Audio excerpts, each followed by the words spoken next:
agencies and make our voices heard. And I guess more than, aside from the healthcare professionals, we as a society, the Philippine Society of Medical Oncology is also having dialogues with the government agency and working hand in hand in ensuring that these innovative medicines will be made available to our patients. But we realize that probably definitely we need more push and more help. That's why having this platform, having the patient advocacy groups. One of the biggest learnings I've had during my working with the counterparts from the Asia Pacific region is that they leverage on the patient advocacy groups. They help because sometimes it just makes the message more endearing if it's coming from a patient. Sometimes probably the government is probably getting tired of us talking to them and making all these noises. So when patient advocacy groups, when patients actually talk to government agencies and lawmakers and policy makers, and they tell their story, I think that's a bit more endearing. So agree, sir, that it's one of the key principles of Aspire. So aside from us healthcare professionals talking to our government agencies, we also would like to leverage the patient advocacy groups as well. Okay, can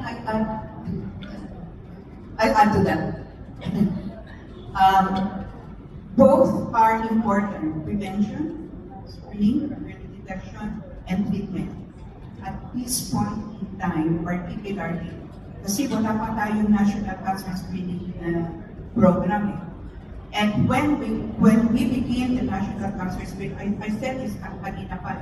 When we begin a very good organized lung cancer screening, what we will pick up at the moment is not only early, but more of stage 3, stage 4.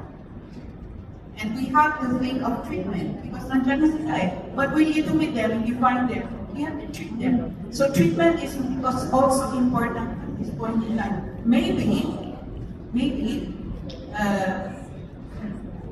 after 20 years now that I'm screening mo, when the population of lung cancer patients now will be more early, then maybe the budget for treatment will now really swing to the early treatment rather than the advanced treatment. As I told you kanina, mas madaling gamutin ang early kaysa late stage. Mas mahal gamutin yung late stage kaysa early stage. So both primary care and primary prevention, secondary prevention is at this moment as important as tertiary prevention.